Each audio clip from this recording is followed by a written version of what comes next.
para a nossa apresentação aqui, que vai trazer um pouco desses elementos. Hoje a gente vai fazer uma introdução sobre o pensamento científico, falar um pouco desse movimento histórico, até onde a gente, né, de onde parte dessa condição de formação do pensamento científico até o momento da nossa ciência contemporânea, trazendo um pouco dessas bases, né, dos nossos paradigmas.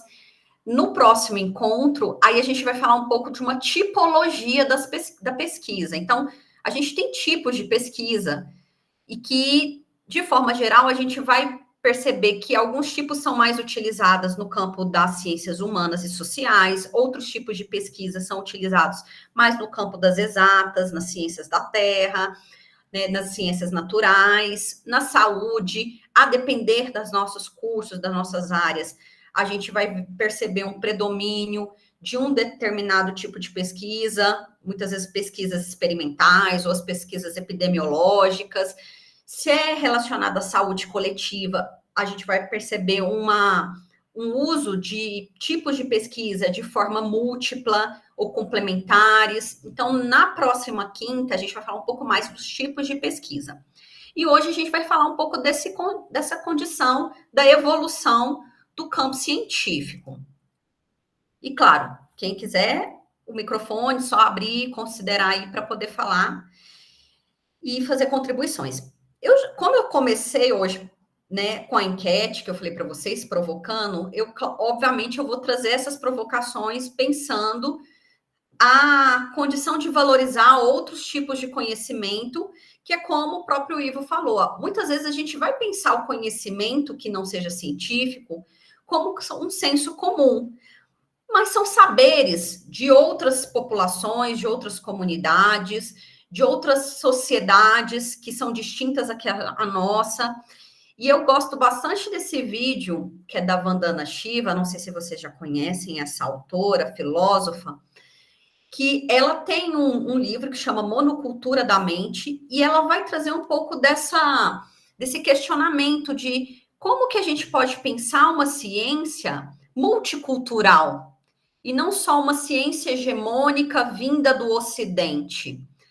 Então, eu vou começar com esse vídeo, porque, por óbvio, eu vou fazer um percurso com vocês de uma ciência que é hegemônica para a gente, é uma ciência ocidental, que grande parte de nós vamos ler autores que são, né, de base dos Estados Unidos, né, das escolas norte-americana, estadunidense, europeia. E a Vandana, ela vai trazer um olhar assim, e os outros intelectuais, os outros países que até então ela vai colocar como sul global, estão produzindo ciência, por que a gente não está olhando dessa perspectiva multicultural para pensar a construção do pensamento científico? Então, eu vou começar com o videozinho dela. Antes de passar, alguém já tinha ouvido falar da Vandana Shiva? Eu gostaria que colocasse no chat aqui, só para eu saber, assim, se alguém já tinha ouvido falar dessa filósofa, essa pesquisadora, cientista. Ana não, Isabela não, nunca. Quem mais? Já tinha ouvido falar ou não? Ela, inclusive, ela se coloca como uma ecofeminista, então também faz os seus estudos no campo da ecologia, discute muito a questão da crise climática, a tal FICO, e também os estudos de gênero. Ela tem uma vertente dos estudos de gênero. Lanusse, chegou Nívia, que chegou agora, Ivo, já tinha ouvido falar da Vandana.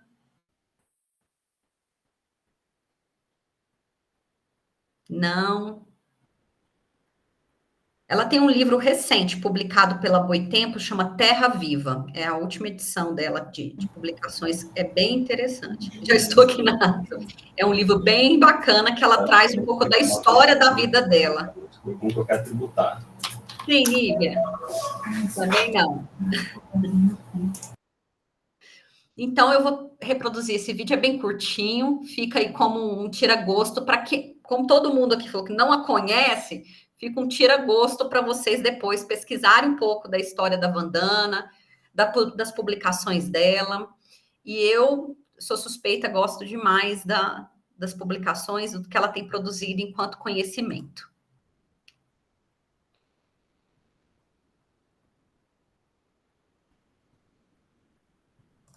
I wrote Monocultures of the Mind when I realized two things were happening. There would be rich, diverse forests like the Amazon in Brazil, like our Himalayan forests, rich in diversity, rich in production, habitat for more species than any other place on earth. And we would be told these are unproductive. Our forests would be converted to eucalyptus for the pulp industry, to pine, which feeds an industrial timber industry. These monocultures are highly impoverished. They're impoverished when measured in life, when measured in diversity. They're impoverished when measured in what they provide to local communities. The same goes for agriculture. The monocultures of soya that are expanding in Latin America are green deserts. They have no diversity. They provide no local needs. They're just put on container ships to torture animals in Europe and America as cattle feed, or be converted into oil to drive cars as biodiesel. This is creating poverty for people, but also poverty in nature. And the blindness that prevents us from seeing the richness of diversity and diversity itself is what I call the monoculture of the mind. It works wonderfully from a position of power. You extinguish life, you extinguish the self-organization of life, you extinguish the self-provisioning of local communities, and you make everything dependent on your power, your control, your ownership.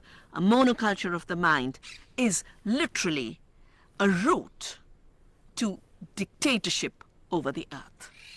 It is an instrument of power and control. It does not produce more, it controls more. Vou segurar pouquinho, tá?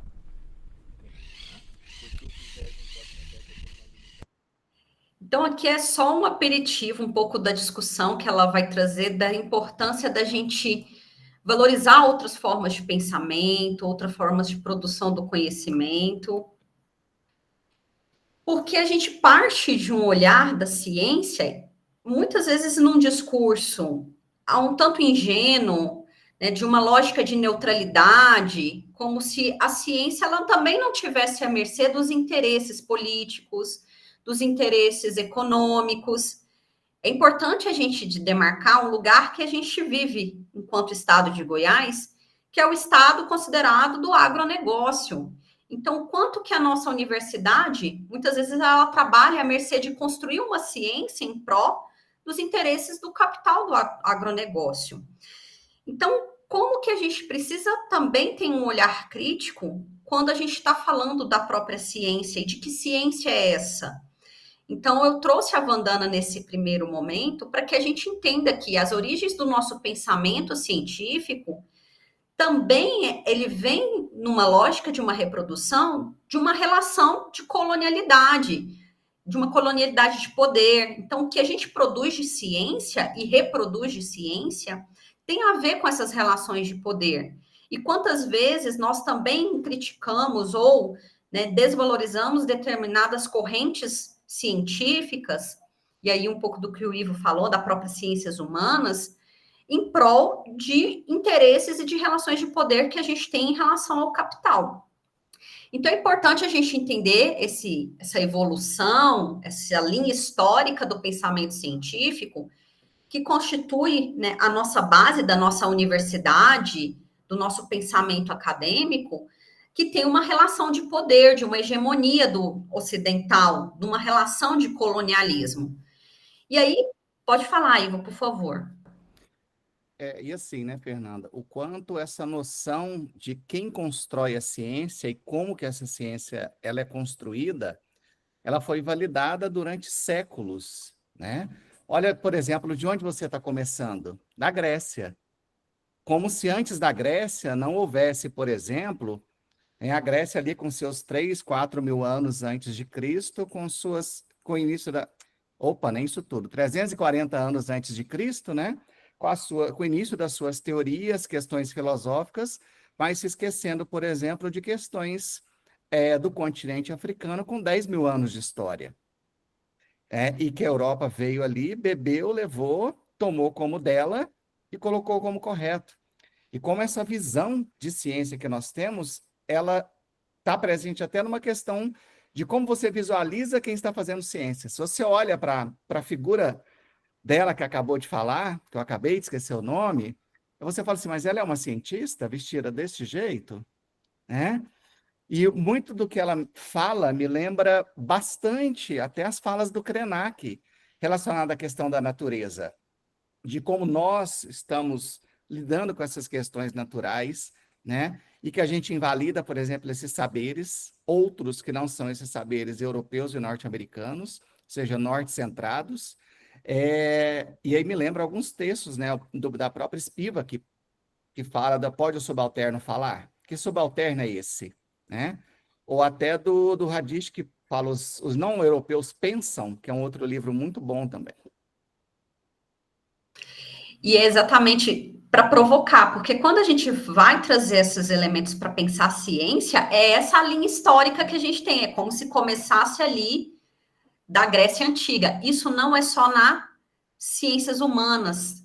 Para quem é do curso da saúde, que deve ter tido disciplina de introdução ao pensamento científico, começa como um marco inicial aqui na Grécia. Na saúde, para a gente explicar os modelos explicativos de saúde e doença, garanto que muitos de vocês também começou aqui com o pensamento greco-romano. Então, isso que o Ivo traz é para a gente pensar como que, ao longo da nossa formação, o nosso olhar, ele fica direcionado a partir dessa relação da colonialidade do saber, negligenciando, como o Ivo falou, os sumérios, que foram os que trouxeram, né, as primeiras escritas, formas de escritas, o alfabeto, o Oriente Médio. E aí tem outros autores também que vão discutir essa questão, né, de que é o Ocidente e o Oriente. Então, o Oriente Médio, o Oriente traz muitos elementos de construção da ciência. A Vandana é um pouco dessa perspectiva, né, porque ela é uma filósofa indiana, que ao longo do tempo, e o Ivo traz muito bem, a Europa ela expande o seu poder numa lógica imperialista, absorve esses conhecimentos e assume como próprios. E nós também acabamos trazendo isso nas nossas formações, seja lá na saúde, para discutir os modelos explicativos do processo saúde e doença, que começa com esse marco aqui na Grécia Antiga, seja nas ciências humanas, e aí a gente vai olhar para o campo da filosofia, vai estar ali Sócrates, Platão, eu que também fiz minha formação nas ciências humanas, né, nas ciências sociais aqui da FCS, eu lembro que um dos primeiros livros que a gente foi estudar foi o Mito da Caverna. Então, tá ali, tá na nossa base de formação ainda inicial, na graduação. Acho que hoje a gente não tem ninguém aqui das ciências humanas, né, do nosso GAT, mas que poderia até falar, será que mudou? Para mim, eu acredito que não. Porque a gente começa lá com Sociologia 1, né, Antropologia 1, trazendo essas bases de referência eurocentrada. Então, aqui é muito bom para a gente pensar um pouco também de como que o nosso conhecimento e a ciência que a gente produz é a partir de uma hegemonia ocidental. Seguindo, deixa eu ver se vai passar. A gente, então, constitui ao longo dessa história o método científico. E aí a gente tem alguns fundamentos para explicar o método científico.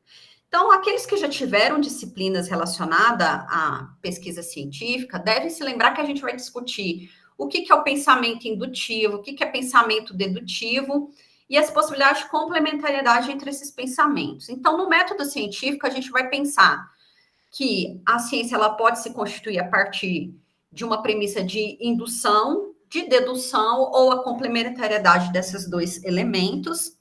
Lembrando que o pensamento indutivo, e algumas áreas vão adotar essa perspectiva, que a gente vai partir de observações específicas para tentar explicar de forma generalizada, né? Ou seja, os princípios gerais. Então, a gente parte do particular para explicar o geral.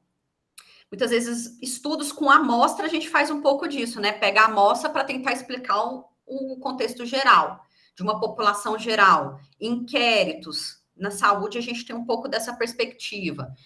É baseado em evidências observáveis e se fundamenta em novas teorias.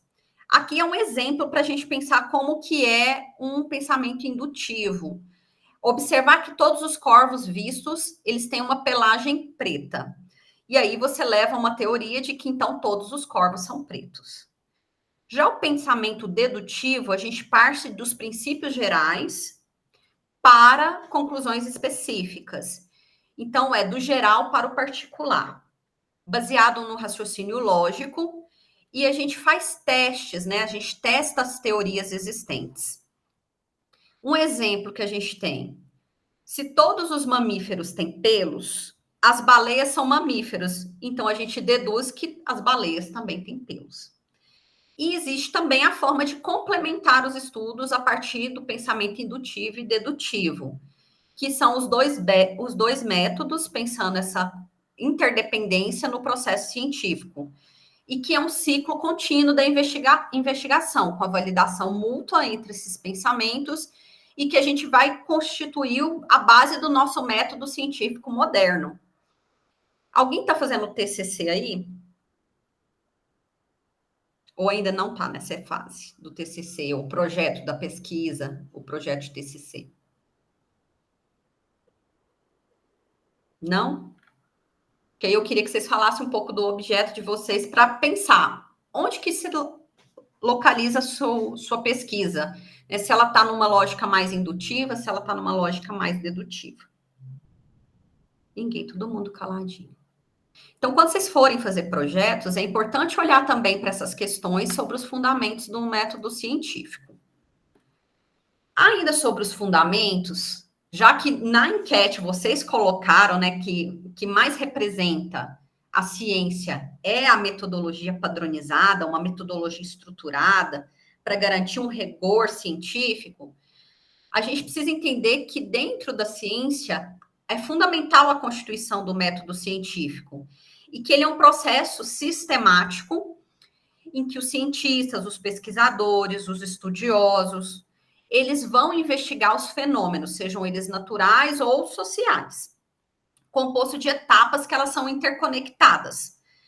E assim a gente vai formular, né, as hipóteses, formular os conhecimentos, buscando constituir as evidências científicas. E como que a gente faz?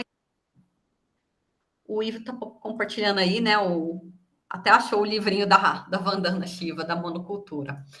A gente faz isso por meio da observação. Então, se a gente olha lá naquela base do início dos marcos, né, da história do pensamento científico ocidental, a gente vai perceber que a produção de conhecimento se dava muito da forma empírica, da observação da natureza, observação da sociedade. Então, os filósofos, os pensadores na Grécia, eles seguiam um pouco nessa estrutura de uma produção de um conhecimento empírico da realidade, do cotidiano. Então, a observação, ela é fundamental, porque a gente vai, por meio da observação, fazer uma coleta sistemática dos dados e dos fenômenos.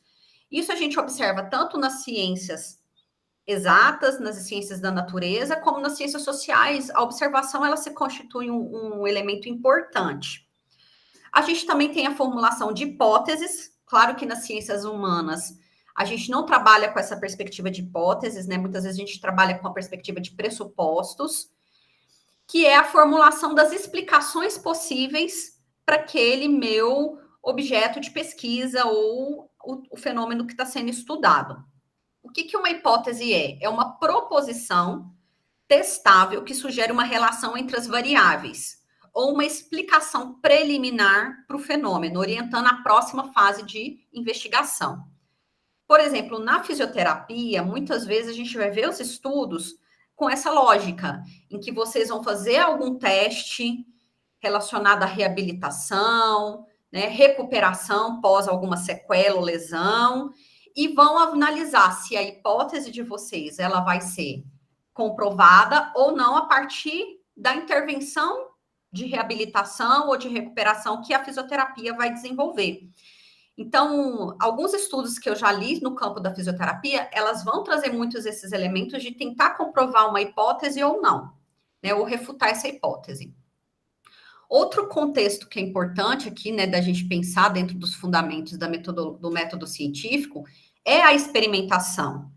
Então, quando a gente tem esse movimento histórico, a ciência ocidental, especificamente, vai partir dessa lógica da experimentação, seja na física, seja na química, nas ciências da natureza. Vai haver essa necessidade de manipulação, de intervenção, de experimentação, né, desenvolver os estudos experimentais. Então, a gente tem essa lógica dos testes controlados, as pesquisas experimentais estão aqui para tentar verificar as hipóteses que foram criadas na fase anterior. É nessa etapa que os cientistas projetam e conduzem os experimentos específicos, com variáveis controladas, coletando dados de maneira objetiva para avaliar a validade da hipótese proposta.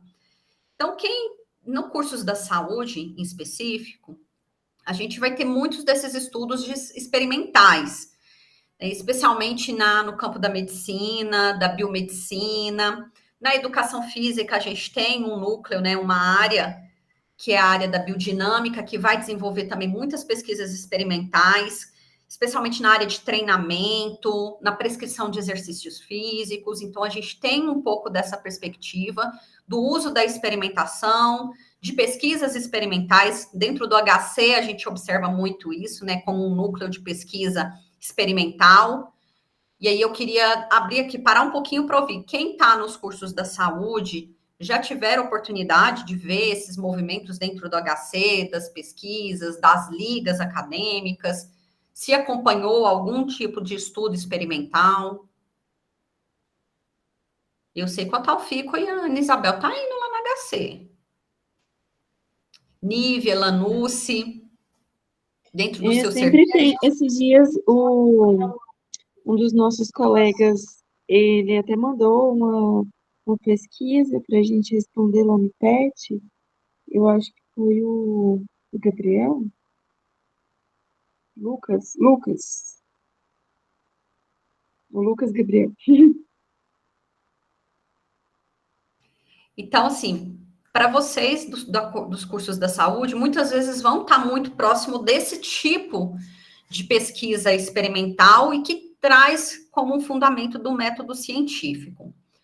Um ponto importante aí, falando, né, da metodologia estruturada, não basta a gente ter a hipótese ou os pressupostos, a gente fazer a coleta, a gente também precisa de uma etapa para analisar todos esses dados, essas informações que a gente coleta, né, que a gente levanta. Então, a análise é um fundamento importante que a gente precisa, e aí a Nívia até colocou aqui no chat, né, que sim, quando ela era acadêmica, ela pôde acompanhar a Liga de Hipertensão, que conduzia várias pesquisas em outros serviços, e são pesquisas nessa lógica experimental, com testes, com intervenções, constituindo variáveis.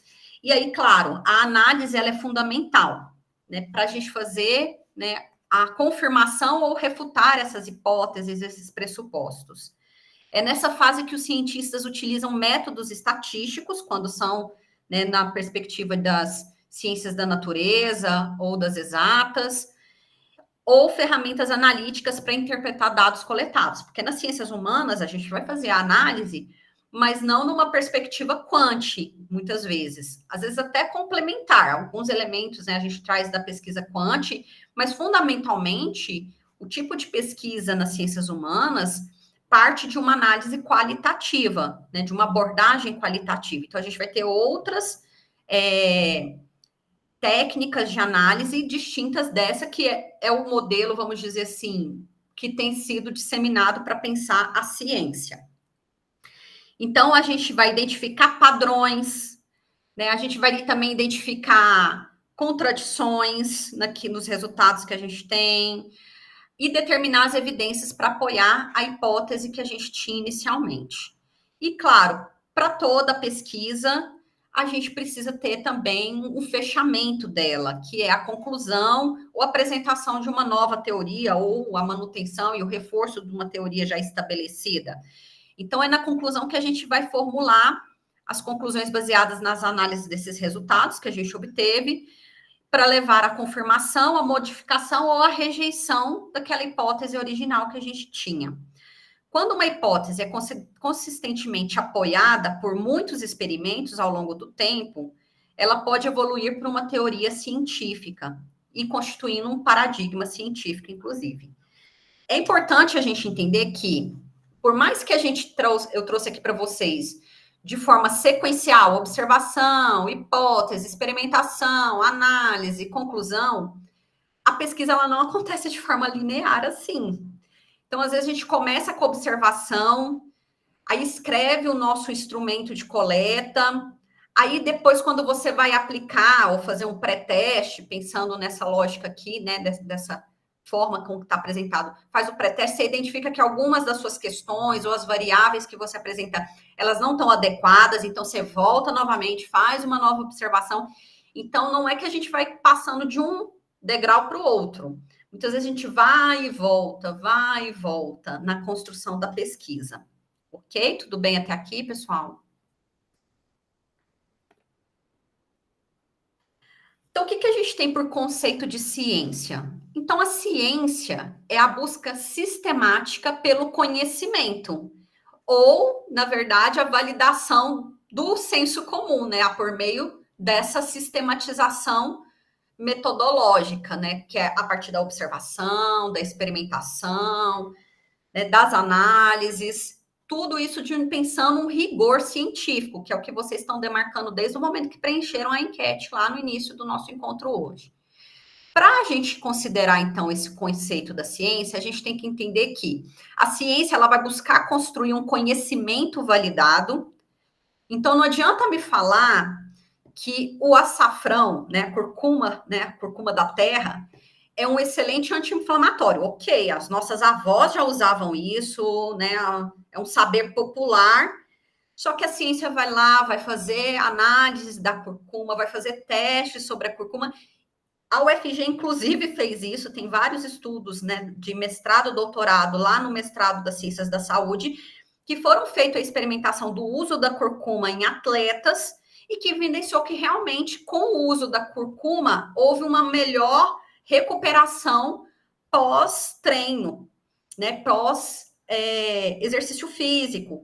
Então, a gente já tinha esse conhecimento lá. As nossas avós já misturavam mel com açafrão e limão e falava que isso melhorava a nossa imunidade, que era anti-inflamatório, mas é a ciência que vai validar esse conhecimento, falar, sim, de fato, a curcuma ela é excelente, um anti-inflamatório natural, e aí a gente vai ver isso como suplementos. Quem é da nutrição, eu não lembro quem é da nutrição aqui, não sei se é a Isabela. A nutrição, então, começa a utilizar esse, né, fitoterápico para o uso de uma melhora da imunidade. Alguém já tinha ouvido falar disso? Do açafrão, que ele é ótimo para a imunidade, que ele é um anti-inflamatório natural.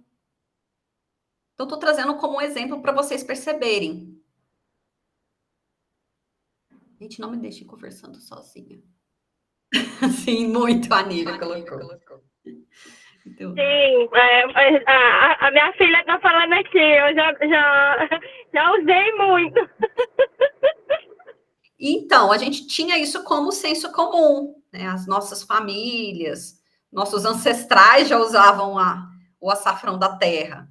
E hoje a gente já tem vários estudos, aqui na UFG mesmo é uma referência de estudos sobre o uso do açafrão da terra para benefícios da nossa saúde. Então, é um conjunto de saberes que foram verificáveis, foram reproduzíveis, que a gente vai considerar.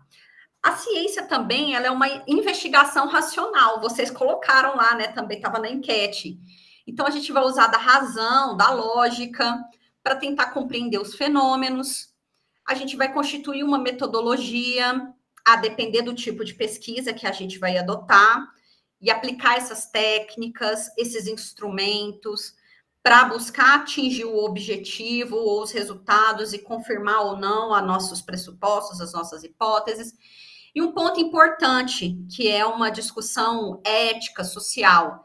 A ciência, ela tem que ser para gerar benefício para todos. Então, é pensar que a ciência é um empreendimento coletivo.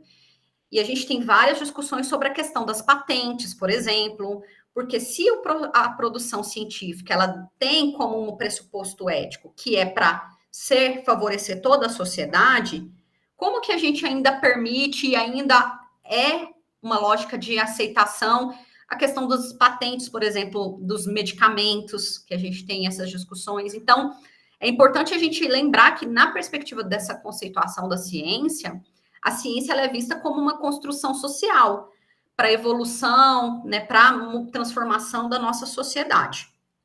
Então, a ciência transcende a simples acumulação de fatos, representando uma forma específica da gente compreender e interagir no mundo. Então, é esse o papel muito maior do que a gente ter a evidência científica, ou que muitas vezes a gente vai ouvir, né, críticas. Nossa, a universidade, ela só fala para dentro, né, ela só produz conhecimento de forma endógena, isso não reverbera, isso a gente ouve como senso comum, né? Algumas pessoas vão refutar o que a universidade produz, falando que é só para a própria universidade. Não, o papel que a gente tem enquanto fundamentos e princípios da ciência é que seja para a transformação da sociedade, transformação da nossa realidade. E aí, claro, a gente precisa entender que, para pensar ciência, ela vai ser dinâmica, como eu tinha dito para vocês, então ela muda ao longo da história, da sociedade, e isso vai se constituir enquanto paradigmas, então, os chamados paradigmas científicos. Um dos autores que vai trazer essa discussão dos paradigmas é o Thomas Kuhn, numa obra dele chamada Estrutura das Revoluções Científicas, em que ele vai trazer esse cenário de que a ciência, ela não é algo estático, então que ela progride, e ela progride de forma não linear, né, ou cumulativa, e que é a partir dessas revoluções que a gente vai ter rupturas entre um paradigma que ele está hegemônico, ou que é o que é reconhecido, para emergir um novo paradigma, que é o que ele vai chamar de revolução científica. Um ponto importante, né, desse processo que o Kuhn vai trazer é que ele vai descrever o seguinte, que a evolução da ciência vai acontecer nesse processo cíclico de transformações dos paradigmas. E que a gente vai ter um paradigma que ele é dominante, que ele já tem as suas crenças, seus valores estabelecidos na nossa sociedade, que são ali considerados muitas vezes como a verdade absoluta, que é um pouco das críticas que a gente foi trazendo lá do início do encontro de hoje. No entanto, ao longo do tempo, né, num determinado espaço, pensando a sociedade e as transformações que a sociedade vai passando, a gente vai ter momentos de anomalia e crise, em que esse paradigma, ele já não consegue mais responder aos problemas que já emergem naquele momento histórico. E aí começa um processo de tensão e insatisfação com aquele paradigma. Nesse processo, a gente vai ter uma ruptura ou uma saturação desse paradigma que está ali dominante, e o que o Kuhn vai chamar de revolução científica, que é quando a gente vai, com a saturação desse paradigma, a gente vai criar um novo paradigma e reconstruir novos fundamentos teóricos, metodológicos, que é o que ele vai chamar de paradigma emergente, que vai ser uma nova matriz de ciência, que vai se reorganizar buscando explicar os fenômenos que até então estão inexplicados, né, ou a realidade ali que está posta, os problemas que estão emergindo. Então, o Kuhn, além disso, ele vai dizer que precisa de dois componentes para que a gente tenha uma ruptura ou uma revolução da ciência. Um é a dimensão científica, quando ela já não consegue mais responder às explicações para a realidade ou para os problemas que estão apresentados, e a gente tem uma dimensão social, quando a sociedade também está passando por transformações e a ciência já não consegue responder às mudanças que a sociedade está passando. Então, é importante vocês entenderem isso, porque como a ciência ela vai passando por mudanças, o que a gente tem hoje de evidências científicas, daqui a um tempo a gente vai ter outros tipos de conhecimentos que possam refutar o que a gente tem estabelecido hoje enquanto um paradigma científico. Vou trazer isso para o campo da saúde coletiva, por exemplo. A gente teve um processo, especialmente na meados do século passado, em que a gente entendia que o modelo biomédico ele já não conseguia mais explicar o processo de saúde e doença da sociedade. E aí a gente começa a pensar um novo paradigma para explicar o processo de saúde e doença. E aí, como que esse paradigma vai se constituir? Por meio das reformas. Então, a gente teve uma reforma sanitária aqui no Brasil, que não foi só uma reforma do sistema de saúde brasileiro, mas foi uma reforma no pensamento nosso enquanto o que é saúde. Então, a gente emerge aqui o nosso campo de conhecimento da saúde coletiva nessa lógica de uma evolução científica, de que o paradigma biomédico, que tinha um forte apelo para o aspecto biológico, fisiológico, considerando a saúde como a ausência de doença, ele já não responde mais à complexidade dos processos de adoecimento da nossa sociedade. E aí, uma nova lógica de entender a saúde e a doença, ela vai emergir enquanto um paradigma. E aí, a gente tem um paradigma de produção social da saúde, ou mais recentemente, que a gente vai chamar de paradigma de determinação social. Então, vocês conseguem ver como que esse ciclo ele se apresenta no processo de construção do conhecimento nas ciências da saúde, por exemplo? Sim, não? Fernanda, estou muito confusa. Ivo, que é das ciências humanas, também está conseguindo acompanhar um pouco esse raciocínio. Então, pensar como que na saúde a gente vai começar a entender que as ciências da natureza sozinha não conseguem responder. Então, a gente precisa olhar para as questões sociais, econômicas, políticas, para entender o processo de adoecimento da nossa população. E os nossos currículos da saúde foram mudando também, porque aí vai acompanhar essa mudança paradigmática. Com certeza, muitos de vocês vão ter a disciplina de saúde coletiva, se já não tiveram. Então, mostrando essas mudanças. Ao longo da história, então, a gente vai perceber que para a ciência ir, né, se constituindo, ela vai passando por processos revolucionários. A gente tem como marcos importantes de revolução, dentro dessa ciência mais hegemônica, a Revolução Copérnica, por exemplo, que a gente sai da lógica de que a Terra é o centro do universo e entende que o Sol é o centro do universo. A gente tem a revolução no campo da física, em que a gente parte para uma revolução quântica, sai da lógica determinista, né, das leis de Newton, e surgem, né, novos conceitos a partir dos estudos de Einstein, por exemplo, né, o Stephen Hawking. Então, traz um pouco dessa questão da probabilidade e da incerteza como fundamentos para explicar a física. No campo da saúde, a teoria da evolução, o darwinismo, vai ser uma revolução importante no campo da biologia, para explicar a diversidade das espécies. Então, percebam que ao longo da história da ciência, ela vai ser marcada por revoluções, né, de acordo com cada campo. E aí, sobre os paradigmas científicos, eu trouxe 3, gente, mas existem outros paradigmas. Eu trouxe, inclusive, pensando um pouco das ciências sociais, que é de onde a gente acaba bebendo, né, desses paradigmas para pensar as nossas metodologias, os tipos de pesquisa que a gente faz no campo das ciências sociais.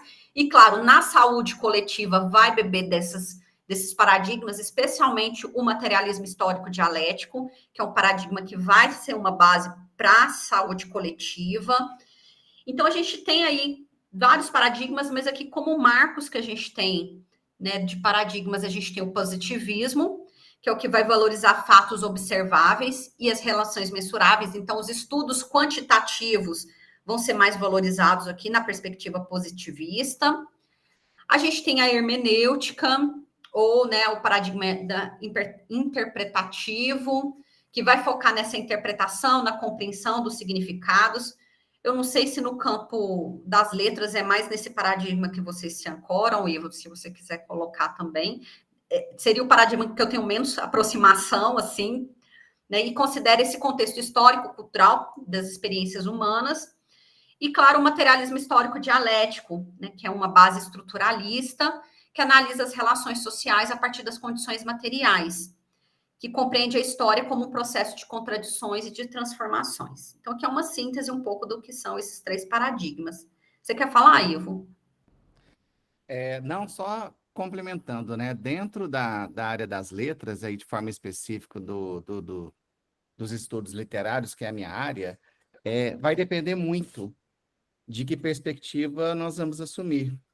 Se é do materialismo histórico, aí a vertente que vai, por exemplo, brigar com a linha que eu sigo, que é dos estudos culturais, ou seja, é o marxismo contra os estudos culturais, que aí o positivismo ele está muito vinculado a essa perspectiva ainda ali do fim do século XIX, início do século XX, dos estudos literários, principalmente quando tem a criação efetiva de uma perspectiva científica, né, nas universidades russas, principalmente Moscou e São Petersburgo. Então, vai depender muito de que linha o pesquisador assume.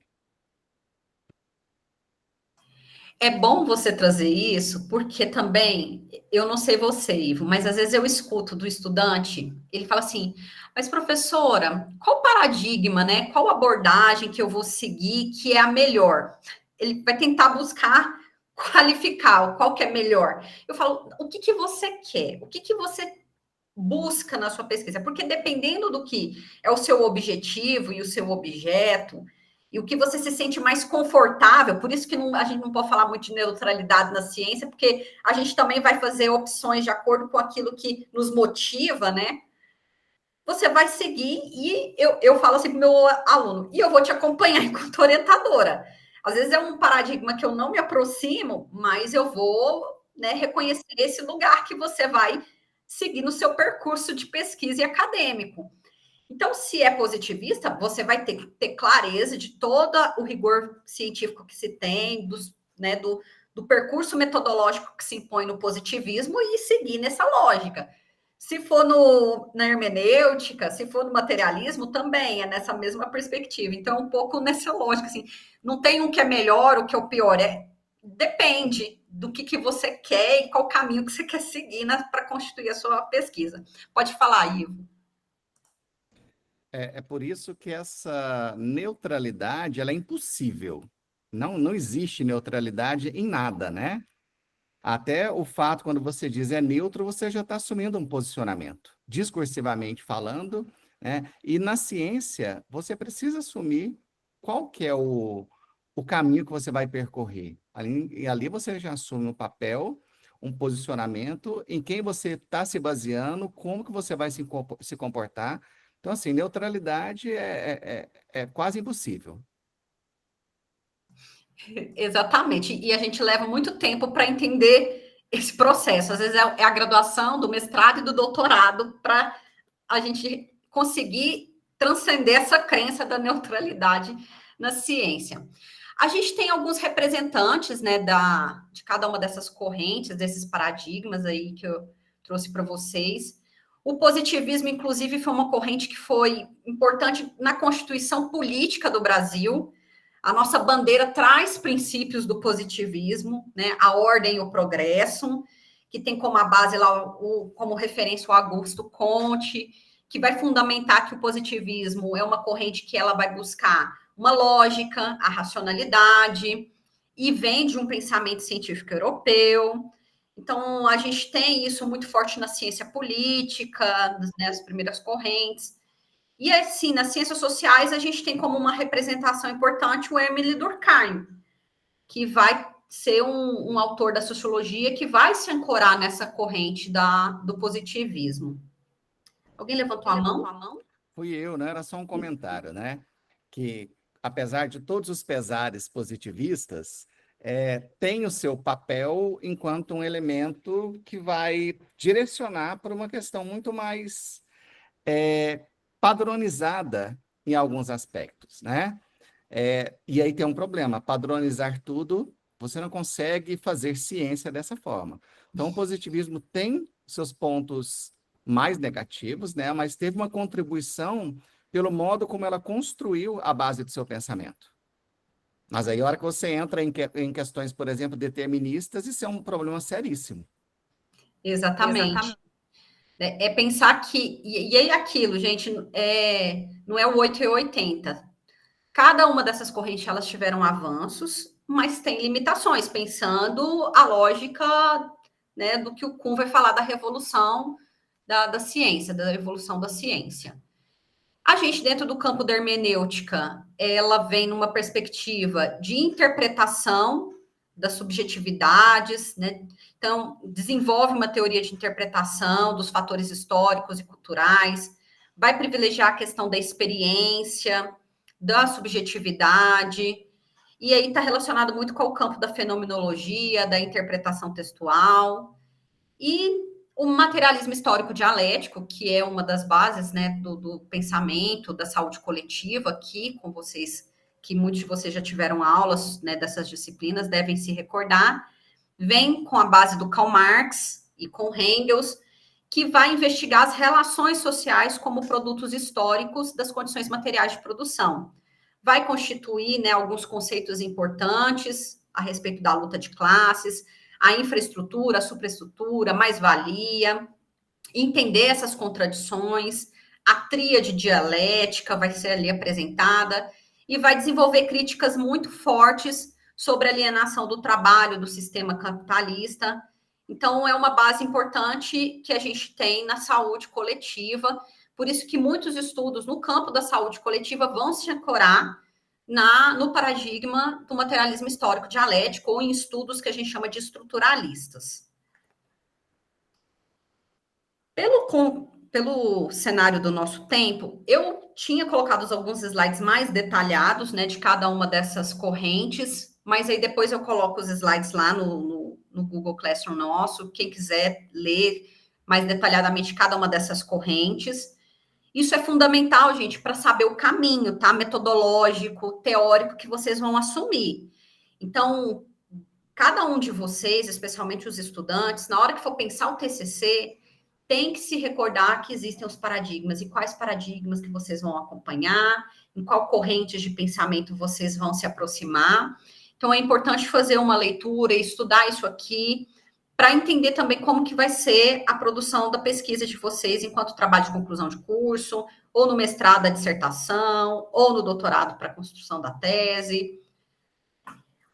E aí, aqui já indo para o final, o que é um ponto importante que a gente está provocando vocês desde o início do encontro é que a gente precisa entender que a ciência ela é fundamental para o avanço do conhecimento humano. É um trabalho árduo, né? Até porque a gente precisa constituir um rigor, uma metodologia, um percurso científico para validar esse conhecimento, pensando no próprio conceito, mas a gente precisa olhar também com criticidade o campo da ciência. Não numa criticidade, numa crítica vazia, um pouco do que a Ana Rafaela falou, como um antivacina, um anti-ciência, mas é reconhecer os limites também que existem na produção do conhecimento científico, porque a ciência ela não consegue responder a tudo, até porque a gente está falando que a ciência ela é dinâmica, ela acompanha mudanças e as transformações da sociedade em determinado tempo histórico, em determinado lugar, né, pensando nos espaços. Então, a gente precisa olhar para a ciência com esse olhar crítico, com ceticismo metodológico. Então, a gente tem que questionar o método. E foi o que o Ivo falou logo no começo. Olha, a gente produz, vai ter um colega que ele vai criticar a metodologia, ele vai achar um ponto do que eu trabalhei no meu método e vai falar, não deveria ter sido assim. Você deveria ter feito dessa forma. Ou a nossa corrente teórica, ele vai falar, não, por essa corrente teórica, ela tem essa lacuna. Por essa outra corrente, você conseguiria essas respostas. Então, a gente precisa ter um ceticismo, porque olhar para uma ciência de forma muito apaixonada faz com que a gente não reconheça os limites que também tem, de acordo com o paradigma que eu escolhi, de acordo com a corrente de pensamento que eu estou acompanhando. E, claro, um problema que a gente tem visto muito, as retratações dos artigos. Isso mostra que há uma ruptura nesse olhar mais crítico sobre a ciência. Então, às vezes, um autor, um pesquisador, ele está tão imerso em conseguir confirmar aquilo que ele quer, e não que a pesquisa e todo o percurso apresenta para ele, porque ele acaba enviesando os seus resultados, ele manipula o processo metodológico, aí ele publica o artigo. Aí, daqui a um tempo, os pares vão lá e olham e falam, opa, não está certo isso aqui, não. E aí ele tem que ir lá retratar aquele artigo. Olha que coisa constrangedora, né? Então, a gente tem tido... E quando eu for falar de inteligência artificial, eu vou até falar um pouquinho sobre essas questões com vocês, porque hoje a gente tem plataformas que ficam mostrando ali os trabalhos que foram retratados. Isso eu, pelo menos, quanto professora da universidade, de uma universidade pública, pensa que constrangedor ter que ficar retratando um estudo porque em algum momento eu não tive um ceticismo metodológico ou eu busquei vieses para atender o meu interesse e não aquilo que a realidade e os dados estavam me apresentando. Então, é esse cuidado que a gente precisa ter. Isso é importante para a gente eliminar os vieses, que é esse segundo ponto, quando a gente olha de forma mais crítica para a ciência. A gente tem que identificar e neutralizar, né, esses preconceitos que a gente tem, as nossas crenças. Então, eu estou fazendo a pesquisa, muitas vezes eu quero achar uma resposta e pode ser que eu não vou achar aquilo que eu queria. Quantos de nós a gente fala assim, nossa, eu achei que eu ia encontrar esse resultado, essa conclusão, e não foi o que eu encontrei. E a gente tem que, né, sustentar, olha, eu fiz a pesquisa e não cheguei no resultado que eu achei que eu ia chegar. Isso não é vergonhoso. Vergonhoso é você constituir vieses para chegar naquilo que seus resultados não apresentam. Então, ter esse comprometimento, né, que é o que o Ivo trouxe, né, com o rigor que a gente tem, que é o que o positivismo nos traz como avanço no campo da ciência. E, claro, um outro elemento para pensar de forma mais crítica a ciência é a falsibilidade. Então, a propriedade fundamental de uma teoria científica que permite sua verificação empírica e possibilitando a refutação através de testes experimentais. Então, a gente tem muita clareza de conseguir casar adequadamente a minha base teórica com a minha base metodológica, com os meus resultados, com as conclusões que eu estou apresentando. Isso é importante para a gente reduzir esse contexto da falsibilidade. E aí é isso, né, gente? Como o Ivo mesmo mencionou logo no início para vocês, a ciência, ela demanda um rigor intelectual, é um trabalho árduo, né? Gera uma sobrecarga mental, especialmente vocês, quando estiverem no fim da formação de vocês, vão trazer muitas questões, nossa, eu estou muito cansado, nossa, eu quero que acabe logo esse curso, porque existe uma sobrecarga mental desse trabalho intelectual que a ciência nos exige, e a gente precisa estar em constante autocrítica também. Às vezes o seu orientador vai te falar, olha, não está no caminho, e você fica super assim, nossa, eu achei que estava abafando, fazendo super bonito, o meu texto voltou todo cheio de marcação. Que bom que ele voltou cheio de marcação, porque o nosso olhar, às vezes, ele está ali, ó, né, contaminado com o quanto a gente está imerso naquela pesquisa. E não é à toa que tem uma banca de defesa para apresentar o TCC, outras pessoas externas olharem o nosso trabalho. É nesse movimento mesmo da gente ter uma autocrítica sobre o que a gente produziu, sobre os limites que a gente teve, as dificuldades. Por isso que é importante nos nossos trabalhos, inclusive, apontar quais foram as limitações que eu tive, quais podem ser os limites que o meu trabalho atinge. Não tem nenhuma vergonha em colocar isso, pelo contrário, isso é valoroso, é para mostrar que a gente está com uma ciência em construção, em dinâmica. E aí, nesse ponto também, a gente romper com aquilo que a Ana Rafaela nos trouxe, ilustrou tão bem, com opiniões e pseudociência. É verdade, porque fulano segue ciclano, que é um influencer de não sei o quê, e ele falou que foi um estudo. Aí você vai procurar o estudo, é um blog em que ele coloca como se ele fosse uma referência em ciência. Então, é o cuidado que a gente tem que ter e ter esse olhar crítico. E aí é o que eu disse para vocês, e a gente está indo para o finalzinho do nosso primeiro encontro, né? Quais são os desafios que a gente tem no pensamento científico? A gente precisa reconhecer que cada método, cada metodologia que a gente for assumir, ela tem limitação. Por que tem limitações? A gente tem fenômenos complexos, a sociedade está mudando. Então, por exemplo, estudos experimentais, gente, às vezes eu faço ali um estudo experimental com um grupo, né, controlado, um estudo de caso-controle, com um grupo que está ali dentro de um ambiente que eu consigo controlar de laboratório. Depois eu percebo que quando eu amplio isso para uma outra configuração, em um espaço não controlado, o resultado vai ser totalmente diferente do contexto controlado.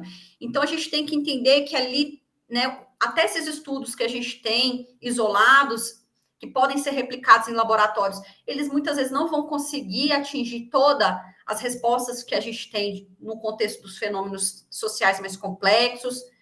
A gente tem que compreender que a subjetividade humana, ela pode influenciar. Então, por isso que pesquisas quali, vou fazer uma entrevista, vou fazer um grupo focal, né? Alguns de vocês estiveram na oficina de grupo focal com a Ana.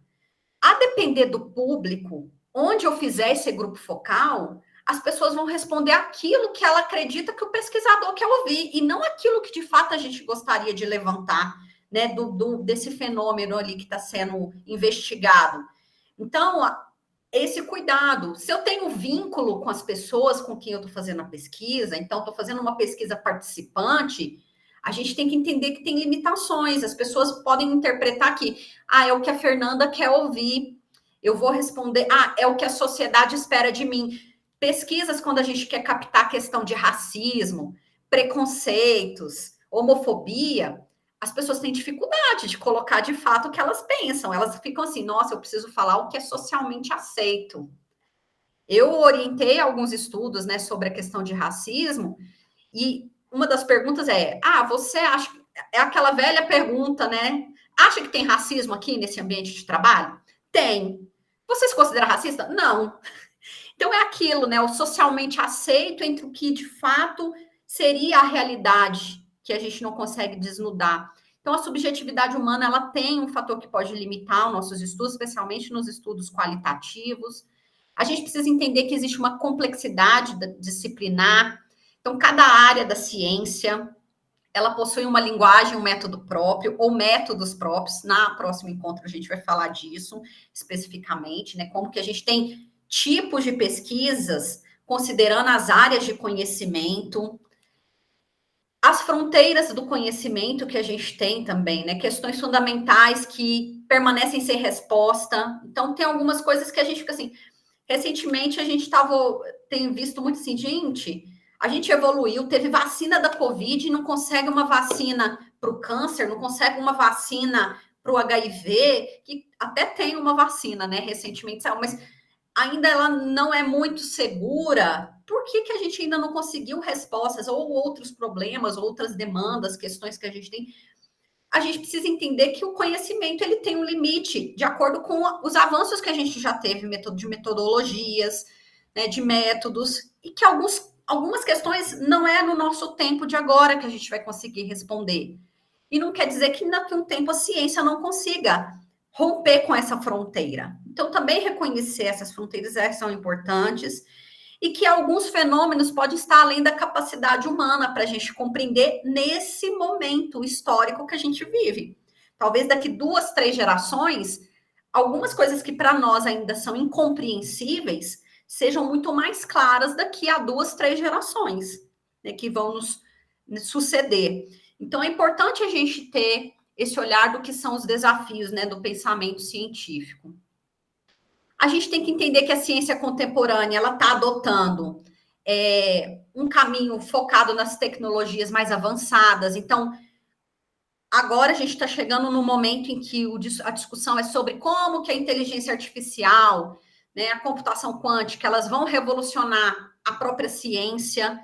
Como que a gente pode utilizar isso sem recorrer à quebra de princípios éticos? Então, a gente está vendo um avanço acelerado da tecnologia no contexto da ciência. E como que a gente vai incorporar isso nas nossas práticas de construção de pesquisa? A gente tem que entender que a ciência contemporânea também ela tem se constituído numa rede global de colaboração entre centros de pesquisa, entre universidades. A UFG tem, inclusive, uma secretaria para tratar dessa questão dos intercâmbios. Acho que a Ana Rafaela, que foi para o intercâmbio no ano passado, não foi, Ana? Isso. Foi É um por exemplo, né? É um exemplo. Você quer falar um pouquinho do que foi essa experiência? Tá, posso falar. Na medicina a gente tem um mês que chama estágio eletivo, né, no internato, onde a gente tem a oportunidade de ir para um outro hospital que não seja o seu de origem. E aí eu fui pro HC da UFPR, lá em Curitiba, fiz um mês lá de estágio na gastroenterologia e foi muito bacana, assim, é um HC gigantesco e com várias semelhanças, mas ali de funcionamento, né? Tipo, o mesmo sistema, mas são tantas coisas diferentes. A própria burocracia do hospital é diferente, as doenças dos pacientes são diferentes, né? A epidemiologia, a cultura deles, o manejo, assim, o jeito de falar sobre cada doença. Então, foi algo muito rico. Então é isso, né? Você traz uma experiência que representa um pouco do que a gente está constituindo enquanto ciência contemporânea, que é essa rede global de pesquisa, de pesquisadores, de cientistas, e que é bem oportuno. E fora que os recursos que a gente tem hoje, digitais, permitam que a gente constitua uma rede cada vez maior. Eu, por exemplo, hoje eu estou num grupo de estudos com pesquisadores da América Latina para estudar as práticas corporais e saúde coletiva aqui na América Latina. E a gente se reúne semanalmente. Se não tivéssemos as plataformas digitais, como que seria reunir tantos professores do Peru, da Argentina, do Uruguai, do Chile, Brasil, e do Brasil a gente tem aqui de Goiás, de São Paulo, do Paraná, e nós estamos juntos toda semana, enquanto uma rede de pesquisadores sobre práticas corporais e saúde coletiva. Então, as plataformas digitais permitiram também a gente ter maior aproximação em tempo simultâneo, em tempo real, né, com outros núcleos de estudos que convergem com aquilo que a gente está buscando pesquisar e investigar. E, claro, na nossa ciência agora, pensando nessa ciência mais contemporânea, a gente tem vários desafios. E aí, a Vandana Shiva meio que anunciou isso para vocês, né? Como que a gente precisa pensar essa ciência, seja nas ciências humanas e sociais, seja nas ciências da natureza, seja nas ciências exatas, como que essa ciência ela vai empreender esforços para responder para os problemas que são urgentes, como as mudanças climáticas, as questões da saúde global, pensando o cenário pandêmico que a gente teve recente, que os organismos internacionais, como a OMS nos traz, é que não é a primeira pandemia desse século, que nós vivenciaremos outras pandemias, inclusive pelo cenário de influência das mudanças climáticas, da crise climática, isso gerando crises econômicas, crises políticas, crises sanitárias, isso tudo vira objeto e fenômeno de estudo da ciência. Então, são desafios que estão postos para nós, né? Vocês, especialmente os graduandos, são os que vão estar aí produzindo ciência aí de forma muito mais robusta aí nos próximos 30 anos, se assim desejar, e vão estar presentes esses desafios para vocês postos para pensar. E aí, para conclusão, né, o que a gente pensa um pouco do futuro do pensamento científico? A lógica do que a gente está vendo da ciência contemporânea, essa é inovação tecnológica contínua. A IA é um movimento, mas a gente já tem há algum tempo já várias tecnologias e inovação sendo posta no campo da ciência. Uma questão importante do futuro aí da ciência é a gente garantir essa democratização, o acesso do conhecimento. Uma das críticas ferrenhas que a gente tem é a gente ter, né, plataformas fechadas que restringem o acesso ao conhecimento científico. Então, como é difícil, às vezes você tem que pagar para ter acesso a um artigo científico e não é barato, especialmente nas revistas internacionais, você vai pagar isso em dólar, em euro, e é muito caro. Então, isso dificulta essa democratização à ciência. E, claro, eu acho que um ponto importante para fechar esse encontro com vocês é a gente ter uma cultura de questionamento. Então, estimular a curiosidade, o pensamento crítico, desde a infância. A gente começa a construir um pensamento científico lá na educação infantil. Por isso que a gente trouxe essa discussão, né, Lanucci? Como que a gente pode levar essas discussões, né, atravessando os temas que é do PSE? Porque senão é esses estudantes aí dos 7, 8, 9 anos que vão ser cooptados por um movimento anti-ciência, anti-vacina, que vão acabar indo para esse caminho se a gente não começa ali o pensamento crítico desde mais cedo. E preparar essas crianças, esses adolescentes, né, os jovens, para esses desafios futuros. e a ciência continua sendo a nossa melhor ferramenta para compreender o mundo. E o futuro depende das nossas mentes curiosas, né, das metodologias rigorosas que a gente vai adotando para construir os nossos estudos. E aí, para fechar, eu acho que num ponto que a gente pode pensar uma ruptura aí, talvez, é como que a ciência também ela pode ser um caminho para um pensamento decolonial, numa lógica de uma contracultura, porque ela é importante para a gente ter uma diversidade epistêmica, né? Um pouco do que a Vandana fala, uma ciência multicultural, uma ciência mais participativa, e que a gente tenha ruptura epistemológica desconstruindo essas hierarquias, né? Que existe uma ciência que é superior à outra, que tem um conhecimento que é superior ao outro, em que a gente privilegia isso nos editais. Quais são as pesquisas que mais recebem financiamento? Isso fala um pouco desse lugar também, que a gente tem uma hierarquia do pensamento científico ou da ciência. E o pensamento decolonial, de contracultura, pode ser um movimento importante para a gente ir rompendo com essas questões. Gente, 3 horas era o nosso limite, mas eu queria muito, pelo menos no próximo 5 minutinhos, ouvir vocês, do que vocês levam desse encontro, considerações, podem colocar aí as críticas também do que vocês quiserem, né, dentro do que foi trabalhado. Eu vou abrir espaço que agora eu gostaria de ouvir vocês.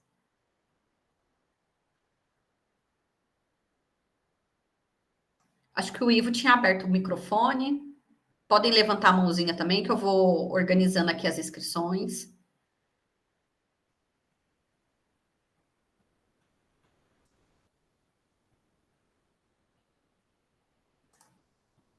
Ivo, a gente não tá... Agora sim. Eu estava tranquilo, não abri o microfone, não, tá? Ah, não? Não. Então, pessoal, vamos lá. 1, 2 pessoas para falar. Quem chegou depois, que às vezes pegou o bonde andando, conseguiu acompanhar, Laila.